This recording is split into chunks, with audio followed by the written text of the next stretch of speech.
Have you ever been put into a situation where you weren't quite sure whether or not you should reveal a piece of information, fearing the consequences, but then it just kept getting worse to the point you couldn't keep your mouth shut any longer? Yeah, that's basically the current situation, and I'm not going to waste your time beating around the bush. This script's been rewritten too many times for me to ease you in slowly, so here we go. Ellis Mark is a 20-year-old Irish cartoon reviewer who, since late 2020, according to him, has been friends with a 28-year-old American former Only Plays collaborator, Veronica, whom he currently runs a podcast with when she isn't working on Twitch or an NSFW Patreon. But that's all information you may have already been made aware of had you followed one or the other on social media. What you probably don't know is that, again, according to Mark, the two have been dating for around a year, and since autumn of 2022, the duo have been married, which could lead you to ask me, Braxton, why should I care? What's the point in bringing that up? And well, to put it bluntly, I tried handling what I'm about to discuss with Mark privately, but discovered there have been several others who've done the same, yet he seemingly has just brushed them off. It's not him who's done anything worthy of call-out though, it's Veronica and the group she's created around him who are at fault. And what might those actions include, you may ask? Well, how about a relationship that's been kept secret from the public involving lies, dumping and getting back together in short bursts, cheating, alienation from friends, shit-talking, the loss of opportunities to be friends with others, manipulation, forced dependency, and more. But that's a lot of bombshells to explain all at once, so to keep it all organized in this video, I'm going to set up a basic timeline of events based on the testimony and evidence of several people I've interviewed or researched into, which, if stated as much, were later confirmed by Mark himself. And it all goes back to Christmas Day of 2021, when Daft Pina and Crowy, two friends of Mark, wanted to talk to him about Veronica. Or rather, more specifically, they brought him into a Discord call on the night of, where they warned about the duo of Veronica and another former Only Plays collaborator, Sunny TM, due to a series of behaviors they perceived as toxic, but we'll go further on that when the time comes. All you need to know for now is that, in this particular instance, Mark would brush off the two's concerns, believing it to be unfounded. So Crowy and Daft dropped the subject and chose to avoid the duo regardless, whether or not they could convince Mark to do the same. But what Daft and Crowy weren't aware of at the time was that Mark and Veronica had already begun dating, and during the period surrounding the check-in, Mark had already been dumped after 3 or so months together. You see, Veronica had switched over right after leaving him to dating another creator who wants to remain anonymous, which has been confirmed by both the creator and Mark themselves. But what really makes this stand out in the timeline isn't just that it happened, it's that the switch only lasted a month before Veronica dumped the other creator and asked Mark to take her back, which he happily did, as he was supposedly, according to friends around him at the time, in a drunken stupor, randomly just breaking down crying during the breakup. Though that's not to say they were completely separated during the period, as Mark actually used the recording booth of the other creator during their time split up. Yes, really, no exaggeration. Originally, I wasn't too sure if this was the case, as Mark claimed it lasted from 2 to 3 weeks between December and January, but thanks to Smokey, who I'll bring up again later on, I was able to find the exact times Veronica left and came back to Mark, which also shows when she was dating the other creator. For evidence on when it started, in a DM with the other creator right after the dumping happened, Smokey mentions her knowledge of the situation on November 27th, and in a DM to another friend on January 4th, she tells a mutual that V and the other creator broke up, which said creator was willing to confirm was true. And when was Mark's Family Guy video released? December 18th, right in the middle of the breakup. He literally used the recording studio of the person his girlfriend dumped him for, and there are pictures of them hanging out IRL that are dated after the breakup happened, closely at that too, I'm talking just over a week. But why would he do that? My best guess? A need for dependency. In the short time they'd been together, he became so emotionally attached to the whole thing, he pretty much spent a month waiting and hoping she'd come back to him. And to add even more insult to injury, the creator stated that during a Christmas party he went to with Veronica's family, they were also weirded out by her dating someone so much younger than her, supposedly calling Mark an autistic child and being thankful that she was now with a real man. Also, according to the creator, Veronica shit-talked Mark while they were apart, saying he was untalented, couldn't draw, and that his personal pilot project wouldn't go anywhere. Of course, this is stuff that can't be substantiated, so it should be taken with a grain of salt, but the creator has no reason to lie, and they've given a heap of evidence all the way, so I have reason to trust them. Though it should also be noted that when I, Daft, and Crowy relayed this information to him in a call that I'll discuss later, he said he didn't want to hear what specifically it was that she said, meaning he was willing to ignore what she may truly feel about him, possibly to protect an image of her he's created in his head. But as stated, they got back together after a month. Why Veronica left Mark so she could immediately go to the creator, still hanging around and supposedly shit-talking him, before then deciding to return to Mark of her own accord is up to interpretation, I surely don't know. Whether it was a spur-of-the-moment decision showing she didn't value Mark as a partner, or it was a calculated move to show she holds the power in the relationship is what I personally believe, but that's not even close to where the bad shit ends. Doing a quick leap forward in the timeline here for clarity, after Twitter user and former friend of Veronica, Smoke the Show, aka Smokey, created a call-out post of her on November 15th, which tipped me and several others off to this situation in the first place. She also stated in a follow-up tweet the next day, quote, "As to what you're referring to specifically with her husband, I was the one who informed him of what she did when she did it February 26th of this year. But what happened on that date exactly? Well, Mark was cheated on. However, he didn't figure out as much until days later, as can be indicated by the fact that on the same day it happened, Mark released a video on Camp Coral, which Veronica did thumbnail art and he explicitly thanked her for, so it should probably be evident he didn't know then, and they also interacted amicably on the 28th of February as well. I'm not entirely sure by which means he did eventually figure out that the event had happened, but whenever he did, on March 6th, Mark would go on to tell Smokey about his situation in DMs.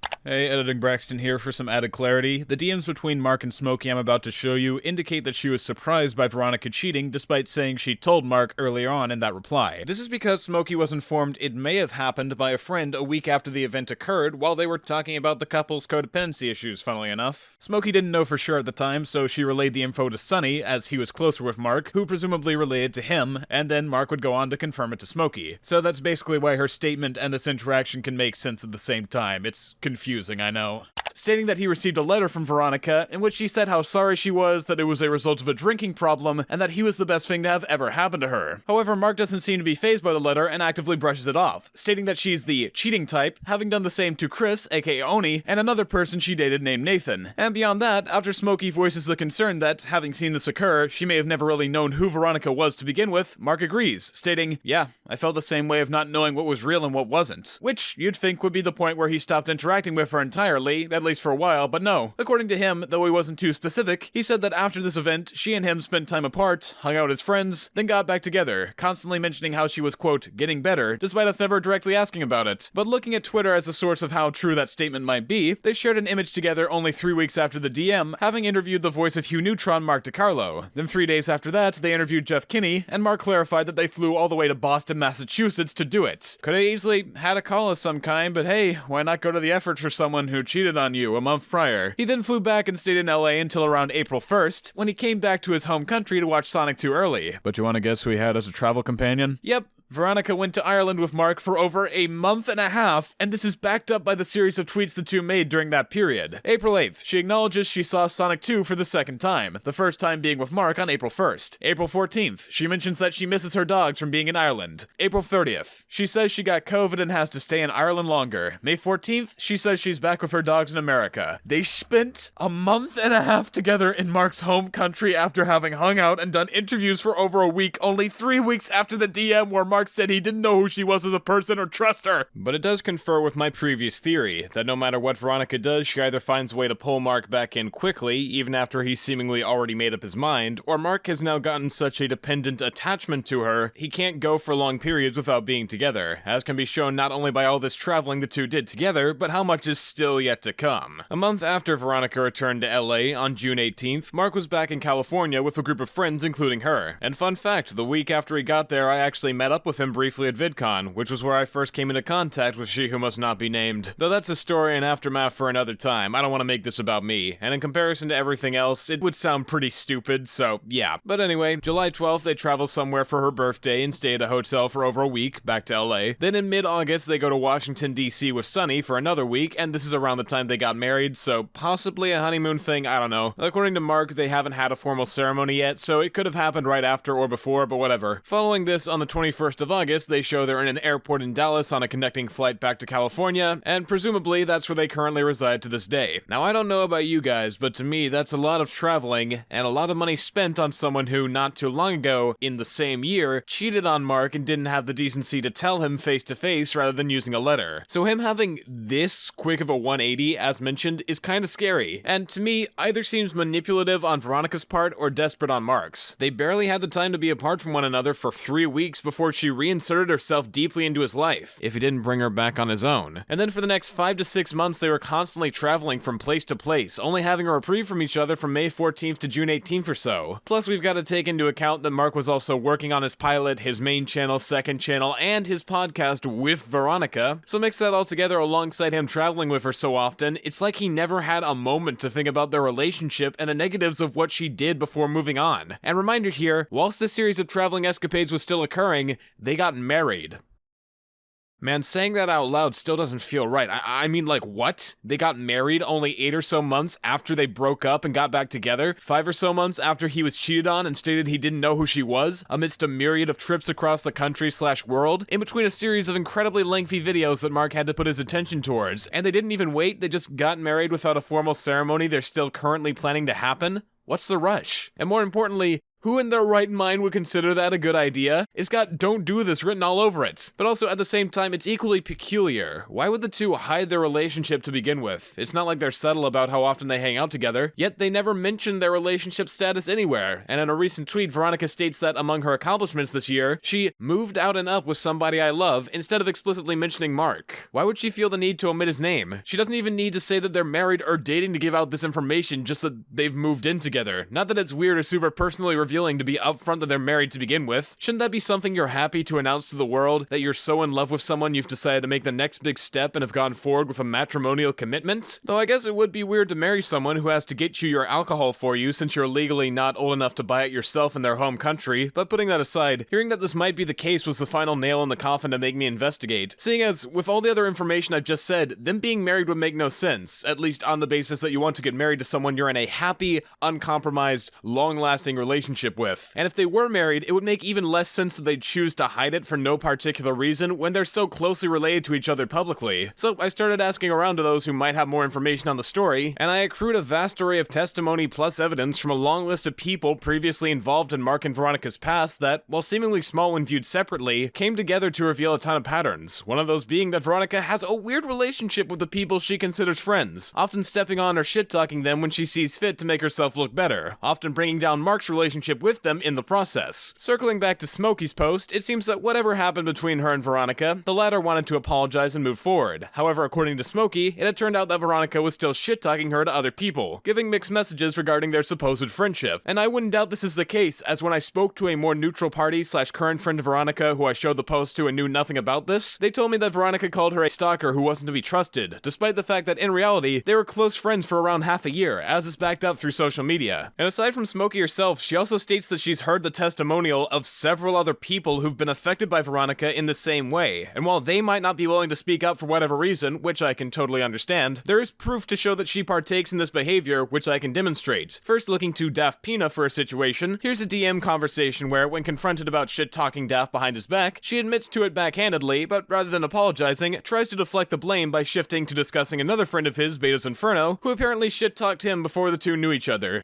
Hey, Editing Braxton here again for some more clarity. In the screenshot of Veronica talking to Daft, she mentions they had a politically fueled conversation that was inappropriate and unprofessional, which she most likely said because Daft deleted their Discord messages, so he couldn't back it up if she just said shit, but he actually archived them before doing that, including the conversation, so if you want to look at it, there's a link in the description, but really it's just an average political convo. However, in it, Veronica never says anything he mentioned was bad or out of line, despite having ample opportunity to over their regular chat, so I guess we can add gaslighting to her list. Also, she doesn't explicitly mention Beta in the screenshot, but it was implied to both of them, and Mark is going to bring her up specifically to say the exact same thing later on, so yeah, that's how I accidentally mixed that up. So just be aware that, even if she considers you a friend, she may shit-talk you, and if you decide to shit-talk someone else alongside her, she might throw you under the bus to avoid blame for her own actions. But don't go thinking that stops at friendships. There are plenty of moments where she'll publicly shit-talk her past relationships to her Twitch audience, saying they suck, including Oni, who, reminder here, Mark confirmed she cheated on. And that means that if Mark and Veronica ever break up, she'll almost definitely shit-talk him the same way she supposedly did in private to the unnamed creator. But anyway, with all this information, testimony, evidence, and so on to sort through, I knew I had to do something with it. So, seeing as I felt this needed to be created for multiple reasons, whether he listened to me or not, I decided to try confronting Mark himself about all of this in the hopes he might listen, though I wasn't too optimistic he would, knowing what I've explained already and how he's shut people out. But I couldn't just go in half-cocked without a plan, that wouldn't work at all. Plus, I'm admittedly a bit timid when it comes to head-to-head confrontations. I haven't been in commentary for a long-ass time, and I plan to not stay in it after this video is out, so I decided to call on Daft and Crowy, who've had previous instances attempting to talk to Mark about these issues, and created a list of questions I wanted to ask. Seeing how he responded, responded to check if he would be truthful with us, and as I've mentioned already, in some cases, he was not. But that's where all the times when I say Mark is confirmed come from, because it was affirmed to us in the call, one which I brought Mark into under the guise of helping me with my Hell of a Boss video. This was done for the reason that, in the case where someone's in a potentially abusive relationship, straight up saying, I think you're in an emotionally manipulative relationship with a toxic person, let's talk about it. It's probably going to scare the person off immediately, so I didn't want to take the chance and instead chose to put Mark in a headspace where he'd come in alone and calmly, though that wouldn't be the same for long. We started the call by stating that it wasn't about Hell of a Boss, but instead we were performing a recorded checkup on how he's doing, to which Mark said he was uncomfortable with us doing so, clearly paranoid about the whole aspect, and so we complied, taking detailed notes instead. The call went on for over an hour, and much of it covers what's already been stated though, so instead of going in chronological order, as there'd be a ton of repetition, I'll group it by sections I believe are important and leave it at that. Starting with what was asked about the marriage, we initially acted oblivious to whether or not it was the case, and asked Mark straight up if he was, to which he responded by saying, "Why do I need to tell you?" Openly pissed off and wanting to avoid the subject. Then later on we told him we already knew, to which he replied, "Well then why would you ask the question?" Obviously not keying into the fact that we asked him to see if he would lie about it, and near the end of the call, as the tension was winding down, Mark told Daft in particular that he would have said they were married if he was asked, basically attempting to gaslight us as though the last few interactions didn't happen at all. And this is something that will continue to occur occasionally as the call goes on, such as further down in the discussion of the relationship, where we ask why he decided to get back with Veronica so soon after the cheating, which he confirmed once again to us along with the split. But because he thought we didn't have definitive dates at the time, he lied and tried to claim that the split lasted for shorter than it did, about 2 to 3 weeks. And when it came to the cheating aftermath, he nondescriptively said that they spent time apart, hung out again as friends, then decided to date again when he saw she was improving. But reminder here, according to their Twitter timeline, that period apart was, at most,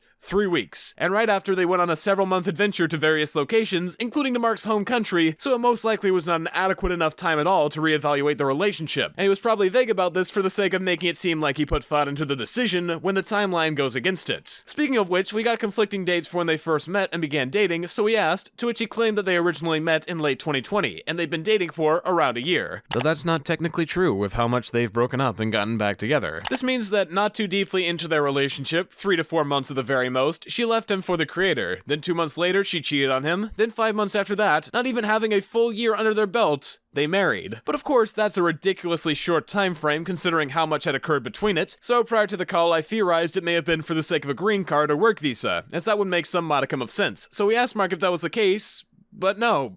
It wasn't. According to him, he was already getting the work visa and green card sorted out through lawyers separately, and that this was entirely for the reason that he loved her. And when asked why he married so early on in their relationship, he said he always envisioned himself marrying early.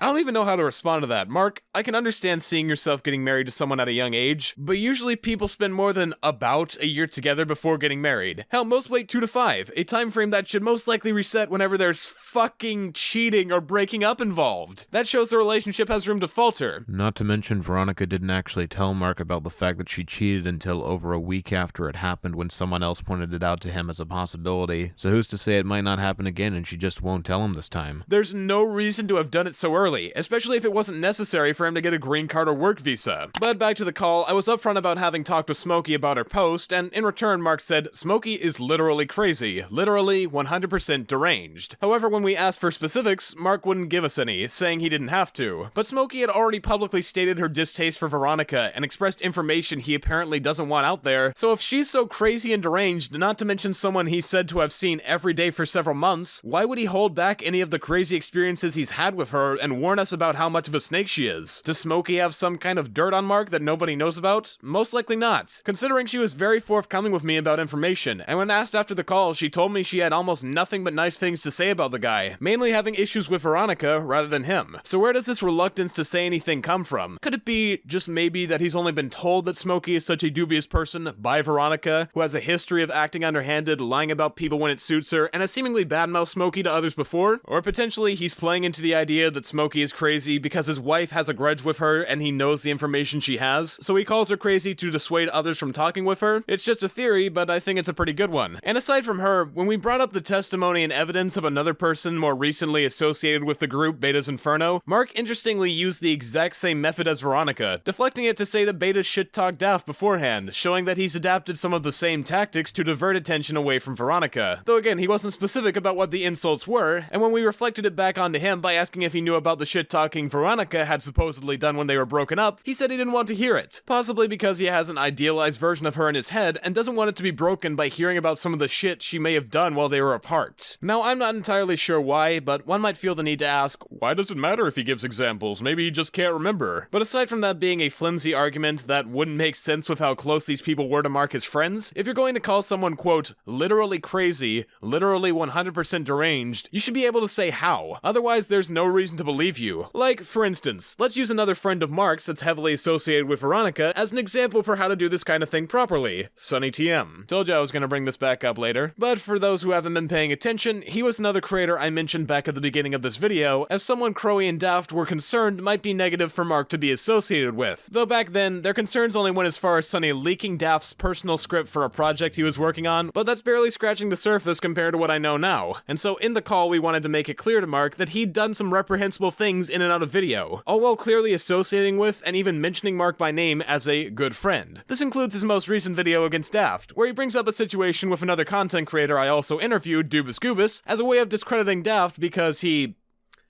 has a plush of Goobous in the back of his set. In the section, he tries to paint Daft as a hypocrite by quasi-associating himself with Goobous by saying that when he was in Sunny's server, he randomly started saying in VC how he hated trans people unprovoked and then made a corporate apology by donating $100 to a trans organization to cover it, later stating how good of a person he was because he's an egotistical maniac. But that's not what happened, as can be seen by the recording of the call that he has archived. Hey, Editing Braxton here for hopefully the last time. The archive video of Sunny's call with Goobous has now been unlisted, which was most likely the result of Mark telling Sunny about the call and him realizing how bad it made him look. It'll probably be gone after this video uploads though, so in case you want to hear it, I'll have it in the same drive link below. Also, further doesn't look good on Mark's part and shows what he's willing to excuse, which will be brought up more later. I checked the video out myself, and it starts with Goobous acting incredibly flustered and apologetic, specifically mentioning that a remark he made was transphobic and that he was incredibly sorry. That was wrong. I should. You want to fucking restart? Why are you getting mad at Listen, me, what bro? I meant to say was someone who used to listen. I was thinking of those Tumblr type people. That was wrong. I should. You want to fucking restart?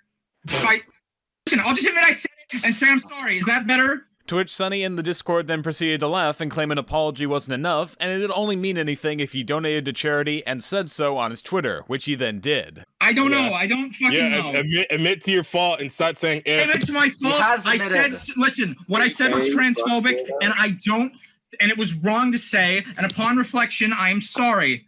Okay. Don't do it again.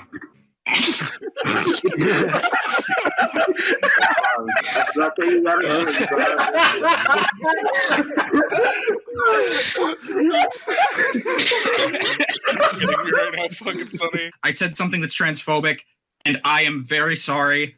I legitimately mean it. If you want me to prove it somehow, I'm willing to try. I'm sorry.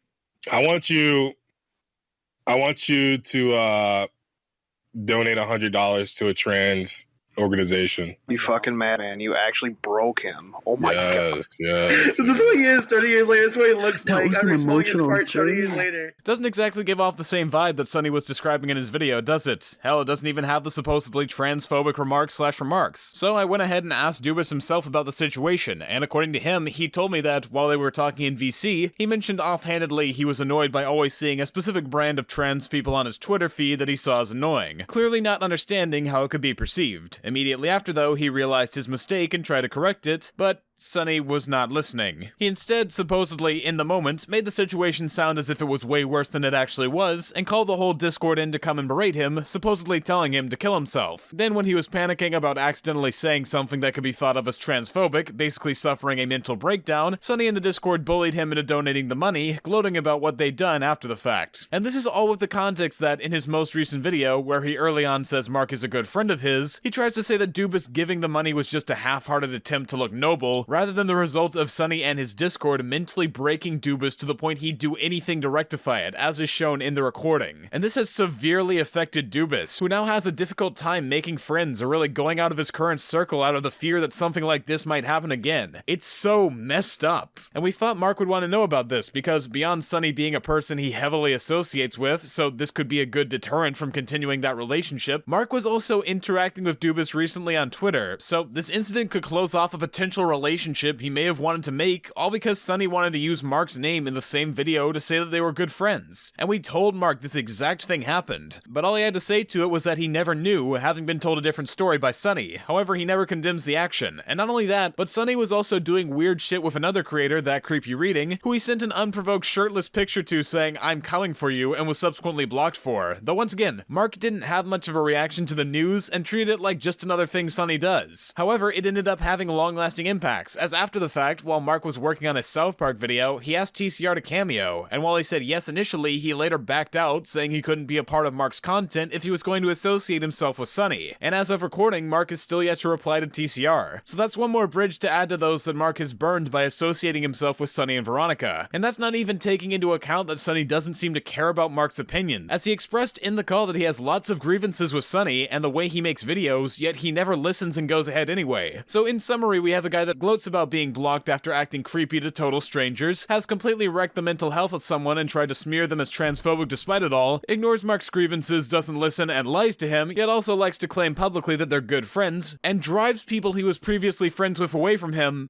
So why does Mark put up with him again? Is it because he is friends with Veronica? I mean, Sunny's incredibly close with her, closer than he is with Mark even. Might he potentially put up with Sunny's shit for the sake of staying in Veronica's good graces, suppressing his qualms? Or has he become desensitized to it and no longer sees what's so bad about all of this? It's very possible. Unfortunately, on my end, I never got to ask. However, I'm not sure what kind of good explanation he could come up with for sticking around beyond, "Oh, he's nice to me. Too bad for all the people he's fucked over on a psychological level." And that video happened recently, within the last month. It's shit he's still doing. Though if you want to talk about something from the past, as a side note, it's also been said by several people, including moderators, that the reason the Only Plays Discord server was deleted was due to him publicly leaking a woman's nudes. But that basically sums up everything important that was stated in the call. And with it, we've reached the present. It's been a month since that call as of the writing of the script, and most likely by now, Mark probably doesn't think anything is going to happen. Or at the least, he doesn't realize that I'm the one who set this all up and made the video. I mean, I explicitly told him as much in the call, but I know he didn't believe me because Daft was there, asking him explicitly if he was going to make a video, and in all honesty, I find that a bit insulting. Is it really so hard to believe that this isn't a scheme by Daft, who I just co-opted specifically for that call, but instead a worried gesture from tons of friends that think something is wrong? I know that at the end of the call you told us that you were currently happier than you've ever been, but though it might sound like I'm overstepping boundaries by saying as much, I don't think that's the case. Because as I've outlined in the script, you have pushed away all the people who have tried to point out the truth. You are currently married to someone who, in under a year of dating, you've had leave and come back to you as if it was nothing, cheated on you, which made you question who she even is, and seemingly expected, knowing she's the cheating type, your words not mine, made you feel the need to come back to her without having ample time to think about why you were reluctant to come back in the first place on multiple occasions, alienated you from people you used to be closely associated with, and more. Plus, she's also a liar, a rumor spreader and slanderer, including to ex-partners she's cheated on, is close friends with people like Sunny, who's done some horrendous shit and obviously doesn't value your opinion or thoughts, yet you don't question, possibly because of their association,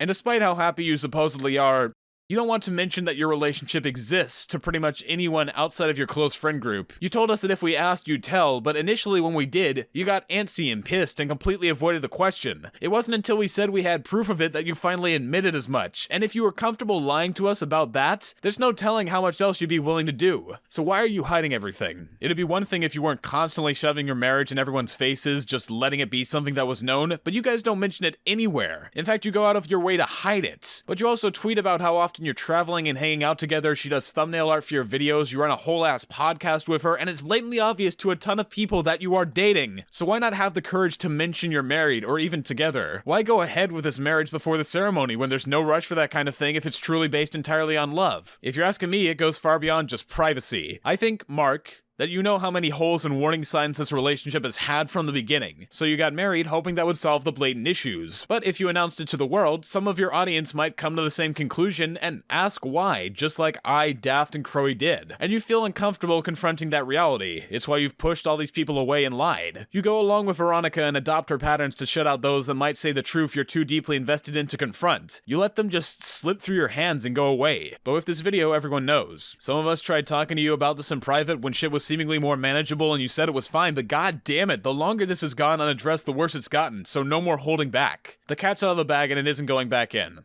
But I'm not mad at you, Mark. It isn't wholly your fault by any means. This is for Veronica and Sunny. not you. And now that it's all been said and done, the one question left to be answered is this. What is it that I and all the other people who have spoken out, been interviewed, or generally helped in the production of this video want by revealing everything here? Well, beyond shedding a light on what both Veronica and Sunny have done to Mark, as well as several other people for completely inexcusable reasons, aside from showing what incredibly toxic behavior looks like in a relationship for those that might need to hear it, mostly we just want Mark to reflect and reevaluate his current situation. Take some time to himself to really figure out if this was the right path for him to walk for so long unquestioningly, and if he comes to think it wasn't the right choice, and he is indeed in a toxic relationship that pushes others away and sinks him into excusing terrible behavior, get away from them so he can think of what to do next. Because that was the original motivation behind this video, to call out to Mark and ask him to not only be straight up with us, but with himself. I've been Just Stop. You've been informed. Peace out.